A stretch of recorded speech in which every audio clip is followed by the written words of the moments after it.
And we're live. Hey, happy Thursday, everybody. It is that time again, 10 a.m. And it is time for Real Estate Now. And we're talking everything Washington today. We've got our Washington team standing by in the green room right now. And my co-host today, Stacy, is feeling under the weather, so she's not joining us. She's going to just have her chicken noodle soup and get better. So as we do every week, we're going to talk about, and we alluded to this last week, we're going to talk about rates. But before we talk about rates, let's bring in our panel today. So joining us from the east side of Washington over there in the beautiful sunny city of Spokane is Carla. Now, Carla, I don't want to screw up your last name. Can you pronounce your last name? Durheim. Okay. It's Durheim. Because I've known if I was like, it's Durheim, and I've heard Durheim. I'm like, no, it's Durheim. Well, a lot of Durham because all the school buses, at least on the east side, are Durham. And so I get called Durham a lot. Durheim, though. Durheim. There you go. Hit the I. Yeah. So then joining us in the South Sound is our branch manager, Sean Rimkus. Sean, good morning. Good morning. Good morning. So since you guys are licensed mortgage professionals, you are definitely qualified to continue the conversation that Stacy and I were talking about last week in rate movement. So I'm going to share my screen really quick and bring this in, and let's add it to the stream. Freddie Mac does their weekly survey, and guess what? Rates moved above 3% last week. Is this shocking to anybody on the call this morning? Carla? No, it's not. No. Right? So there we go. We finally ticked above 3%. I just did something that I don't know how to get out of. There we go. I clicked on the wrong screen. I wanted to come over here. So the very interesting thing that I saw in this is from a year ago, we're still down almost 1/8%. We're still down 0.11% in rates. So it's still an amazing time to buy a house. It's still an amazing time to get that refinance done. I think the urgency is back in the market that I've been a firm believer. Stacy's been on the other side of the coin that she thinks rates will tick back down. I'm saying they're going up. What say you? Me, I think they're going to be ticking up personally. Yeah, over time. I wouldn't be surprised if we're another 0.25% by the end of the year.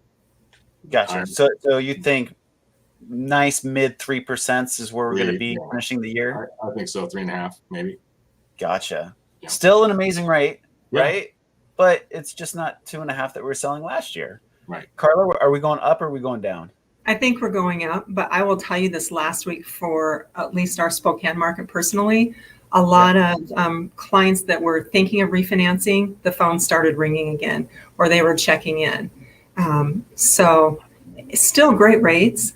And those that were kind of holding out, they need to jump on the bandwagon now before we do see those rates go up just a little bit higher.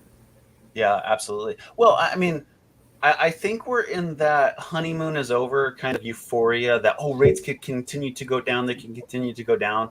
Now we got to help our clients make that decision on whether or not, like, okay, you're at 3.75. There's still a great return here if you do this refinance, but it continues to diminish as we inch forward towards what I'm right there with you, Sean, towards what Sean and I believe we'll be at the end of the year is like 3.5. Mm-hmm. So I think this is getting a lot of folks off the fence, which is great because it's time to not roll the dice anymore and just get that refinance done. So, well, rates continue to surprise us. We'll see how the Fed gets together in August. That'll be the next major mover, I think. But changing topics a little bit, tell us about what's going on in your markets. Carla, why don't you kick us off with what's going on in Spokane? Spokane is growing huge. Literally the last couple of weeks, there's been a lot of news media around our growth. And the Spokane Association of Realtors has actually gone to the city council because we are in such dire need as everybody else for homes.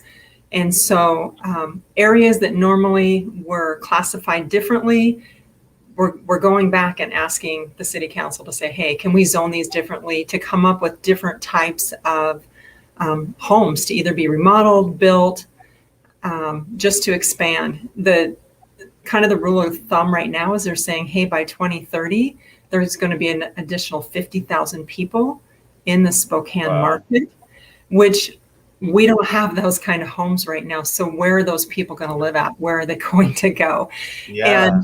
And so there's that topic. And then there's the topic of, which it affects every community out there, is the homelessness. So a lot of different things being brought up right now with our market area. And last month we saw an 8% increase in home values. We're still seeing escalation clauses with requests that no appraisal, or if an appraisal is required, that the buyer is going to go ahead with the agreed upon price and bridging that gap of whatever that difference is between appraised value and what they've made an offer on. So it's still a super competitive market, which is absolutely why no matter who you are working with, make sure you're getting in with a good lender who has done a formal pre-approval for you, because we're doing a lot of purchases, but some of my clients, they're on their 15th or 20th offer. And it's not to scare you, but, and that's a lot. And it's most of the time. So really linking up with a good lender and linking up with a good realtor who knows their stuff is so critical if you're going to be considered in a bidding war right now. Wow, that's amazing. Yeah, and that's huge advice there. Know your folks that are working with you. Tell me really quick, is this competition that you're seeing over in the Spokane market, is this across all price points, or is there a certain price point that's more competitive or less competitive? Honestly, all price points. And here's the thing is anything between 200 and 300, which, a lot of our first time home buyers, and especially those that have lived in this marketplace, that's what they can afford. And there's just not a lot of inventory. And most of the sellers aren't wanting to take a FHA or a VA loan. So it isn't that they won't. And we have buyers that are writing, letters to homeowners, trying to touch those heartstrings as to why they really want that home and how they'll care for that home. That is really the toughest price point. But now we're seeing even at $500,000, which used to be the echelon in Spokane. Like if you were buying a $500,000 home, now that's just like pocket change for a lot of people. But that's the new norm for a price range of somebody that used to be looking in the $250,000 to $300,000, price. Then on top of that, we had 124 houses available last month. And just, on the total on the east side, anything under 300,000. So in the Kootenai County area, they had, don't quote me for sure, because I got to look at my statistics, but they were like 118 to 125 homes under 300,000. And they were all manufactured homes in leased parks. So nothing under 300,000 right there in that Coeur d'Alene area. So it's it's really, really tough. We're seeing people go out into the Newport and Elk area in Washington. In Idaho, they're going out to the Silver Valley. They're going out to the places that, most people didn't want to go, but they want that quality of life. They want to be out of the city, and people are willing to drive now to get into the city, and they're willing to pay higher. Yep, that's the truth. Wow, that's complicated. Just under 200 homes in a municipal area of what, 700,000 people? Yeah, between city and county, and they're telling us another 45 to 50,000 by 2030. That's not too far away. And already you're seeing the infrastructure on our freeways changing a little bit, very much like your Seattle area, Keith, where you're getting ready to go onto the freeway. You might have to stop at that light and wait for it to turn green to go. Well, that was unheard of in Spokane. That's now between Spokane and Coeur d'Alene. We now have what we would call rush hour traffic. And we now have stoplights stopping us to get on and off the freeway. Well, you're welcome. We're sending all those people. It's a great place to live. It's a great place to live. We're just having to grow with the times. Amazon's expanded 2 other locations, which is great for bringing in additional employment. With the growth, I know some of the locals here just really, they get frustrated. There's going to be growth no matter where you go. I love to see that we're getting new employment in. and that things are moving forward. We had, several school districts this year that opened school back up for part-time. So there are some really great things, along with the fact that, hey, just get pre-approved. Make sure you're working with a solid realtor that understands the market so that they can negotiate for you the best that they can. Gotcha. Absolutely. We're going to circle back to the pre-approval, but Yeah. Sean, Yep. Tell us what's going on down in the South Puget Sound area. Same as what's probably happening up in Snohomish and King County. It's just inventory. There's just not enough houses for sale, and there's an affordability issue that's going on. I've got several realtors that I work with that I've got clients that max out at maybe 475 or 500,000, and they just say there's nothing I can do with them because any house we find for 450, 500, which is their max, is going to escalate to 575 or whatnot. And so there's just not enough affordable housing, especially for the younger couples that are just starting out. It's just the prices have just continued to increase and increase, and it's amazing how much cash is out there that people are putting down and covering short appraisals and all this other stuff. But for the first-time home buyers that we like to serve and we like to try and get into homes, it's just getting more and more difficult because the price point has just gone up so much higher in even my neighborhood where I'm at. It's just outstripped most first-time home buyers. So we need more houses.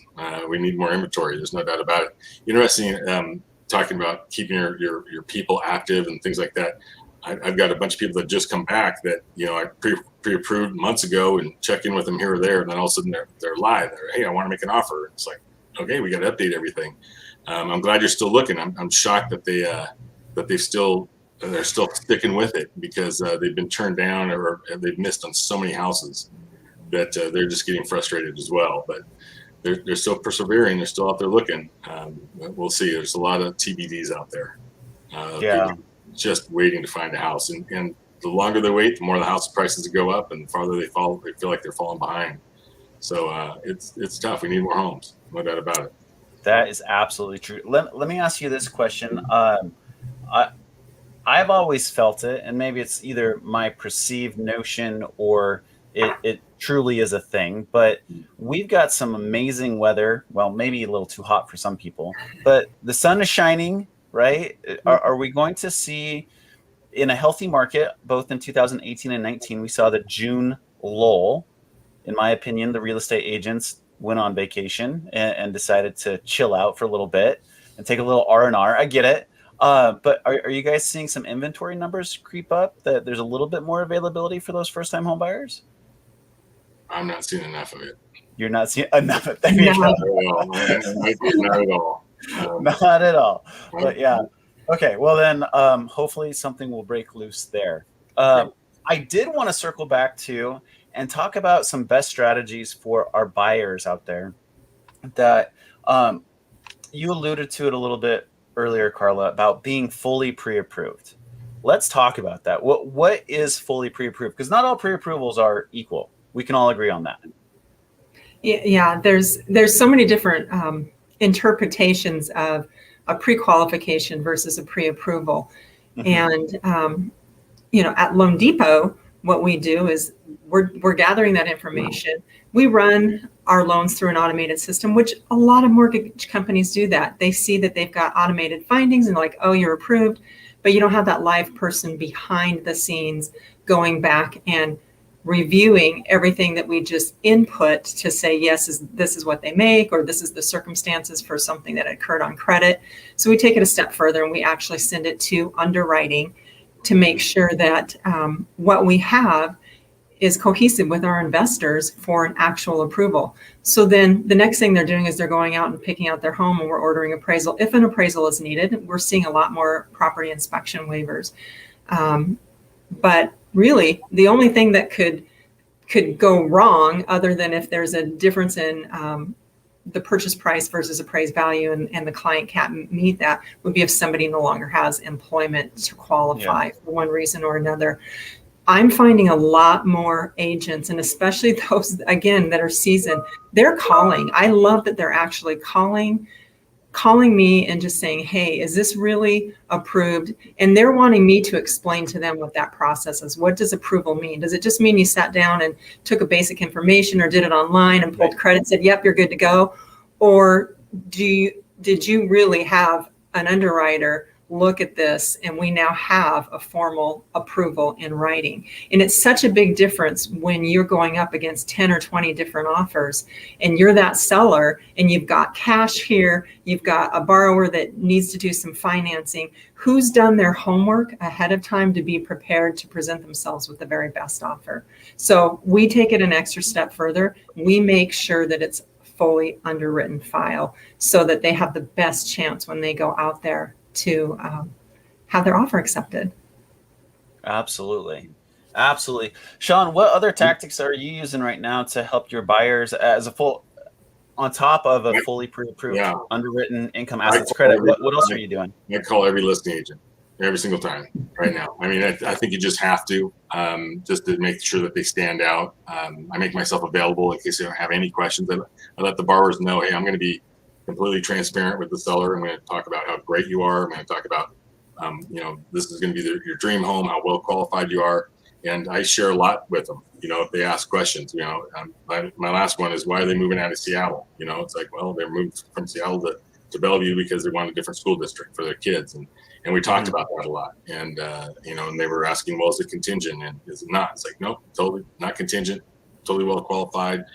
They've been with us before. We've had 2 or 3 loans with them in the past. They're great borrowers. And I just make sure that I communicate that to them just so it stands out, and that's something that I think is a must right now. It's crucial. We have to be, when I'm talking with my clients, I'm letting them know I'm your advocate. I'm the one that gets to be able to speak on your behalf to the underwriter. I love, Sean, that you said you're picking up the phone and calling the list agents. I'm doing the same thing. We are that cheerleader. We're that advocate to say, here's why, which is why we take that extra step to get to know our clients, to financially put them in the best loan product possible. And we're getting their permission. Hey, so that we can help you win this deal, we're going to have a conversation with the other party to tell them why they should consider you over somebody else, which is the fun part of our job as well. I love that part of it because a lot of our clients become friends afterwards, or that's how we get our repeat business, by taking the extra time and doing it right the first time go around. Yeah, absolutely. And going back to the topic of not all pre-approvals are created equal, there is some lender stigma in certain markets out there that a listing agent just won't entertain a buyer that is pre-approved through a certain company. And what I've instructed all of my buyer's agents that are out there actively shopping is have an active conversation with your buyer's agents, guys. If you're getting pre-approved and going through that process, ask your agent, what financial institutions are you seeing get their offers accepted? Because that's one really interesting dynamic that's not discussed a lot, that there's some listing agents that won't work with a major bank. There's listing agents that won't work with certain mortgage companies because those mortgage companies have failed to perform, right? So that's where that call is so important. That's where getting fully pre-approved is so important to our clients. And so it's interesting because we've all gone through it, right? It's like, do we have Ray or do we have the professional that's going to get the offer accepted? If it's taking you 6 months to get into a house because you kept on holding on to a rate that's maybe an eighth or a quarter better, $50 a month, then all of a sudden it's taking you 6 months and that house is now $50,000 extra. How much did you really save? Right. So, I would never name any names, but it's always a huge question that you should ask every buyer's agent that you're working with. If you're out there looking to buy right now, who's my best opportunity to close with respect to a financial institution? Do you see stigmas out there as far as certain lenders aren't getting approved? I mean, yeah, once an agent gets burned once or twice, then that company is just gone for them. I mean, if it's a Wells Fargo or a Chase, I've got one client who used to work at Wells Fargo and will never go to Wells Fargo again, and so if something comes up from Wells Fargo, it's like, it's off limits. There's not a chance. that that agent will go back to Wells Fargo. So yeah, I mean it only takes once or twice, and you can ruin an entire company with that agent if loans don't go smooth. So yeah, devil's in the details. Yeah, they can pick and choose, and yeah. So I mean, yeah. So here's a question that I would love to get your guys' strategies that you coach your clients through.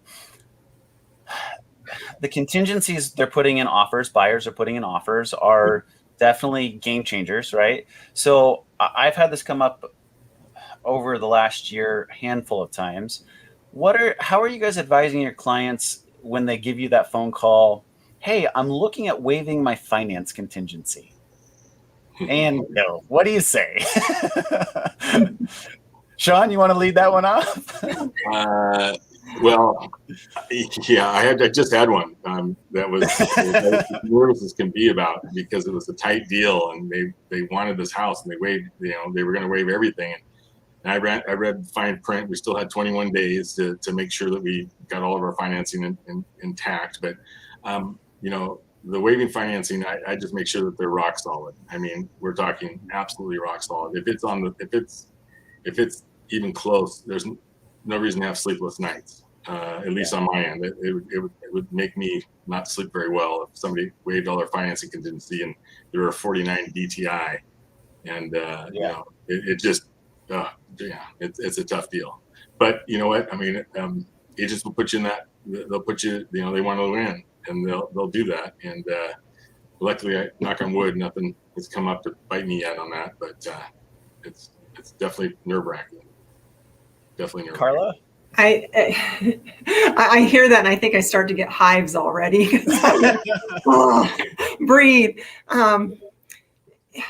Very much like Sean said, making sure that they understand the fine print, and it goes back to, hey, if they've truly been vetted for a pre-approval, and I think it only takes one or two of those, because sometimes we literally do. We get a phone call, they need to get qualified immediately, and oh, by the way, we just made an offer. That's a little different than when we have some time to be able to put their loan package together. And our turn times are fabulous. But it's on that rare occasion. I know it's happening more in the Seattle area right now with waiving that contingency. I just let them know, hey, if you just put $10,000 down and God forbid something happened and you get laid off and you lose your job, you're going to lose that $10,000. Right. So are you prepared to do that? Are you prepared to gamble in Vegas? Because that's really what you're asking. Because everything else could be beautiful. The stars could all line up. But if you lose your job, do you know that you just gave up your earnest money? Now, maybe you'll have a seller that will have a change of heart, but technically they don't have to. So I try to give them some different options to really think about before they do that. And I get it, because there's a big push right now to waive that contingency. Which brings up a great conversation with those agents when they say, well, I thought they were fully vetted. Why are you advising that they really need to reconsider? Well, here's why. And I throw out the employment one because, I've been doing this since 1987, a long, long time. And unfortunately, I have seen where we have really strong borrowers they're already moving in their mind. And all of a sudden, one of the spouse's partners gets laid off, and it's devastating to them. And it's devastating to the seller because they've already moved on, or they're waiting to close on another property. So that's a tough one. What do you do, Keith? What do you say? Yeah. Well, I'm in the same boat with you, Carla. It's about, how did we come across the buyer, right? Are they fully pre-approved with income, assets, and credit? And then, we're all adults here, right? You're in a really competitive market. I know you want to win that house. And I just let them know very point blank, both verbally in a video and then via email, right? If anything changes with regard to income, assets, and credit that makes you no longer qualified for your mortgage, you are forfeiting your earnest money. The seller could take it, relist the property, and off you go. If that's a risk that the buyer is willing to take in full disclosure, then that's the decision they have to live with. But boy, howdy, do I present it to them every way to Sunday and make sure that they understand the full risk associated with waiving finance. Because I have always been a believer that if you need a mortgage to buy the house and you don't got the cash in the bank, then you should never waive finance contingency, in my opinion. Because to your point, the biggest variable that no borrower has has control over is their employment. Tomorrow their company can claim bankruptcy, lay everybody off, and they're toast. And I've seen it. I've absolutely seen it happen. And through the mortgage meltdown, I'm sure all of us have been part of that, right? So, just full disclosure, similar with waiving an inspection or waiving the appraisal, that as long as everybody understands what the ramifications are, I guess we all get to be adults in the pool and figure out how we're going to work through that. So, it's a very interesting time right now. Let's talk one more thing with the interest rates ticking back up. Do we think that's gonna eliminate some buyers from the pool? What are you guys' feelings going into the end of the year? Oh, I don't think it's necessarily. I mean, it's more of an inventory problem again. I don't think the interest rate's going to persuade somebody from not buying or not. It's whether or not they can find a property, in their price range. So build, baby, build. Is that what we need to do, Sean? Build, baby, build. Build, baby, build. Get the hammer out there. I've been saying that since 2017. Build, baby, build. Let's go. It's a land issue. I know in the Spokane market, which is why the city council is going back and looking at some different zoning changes.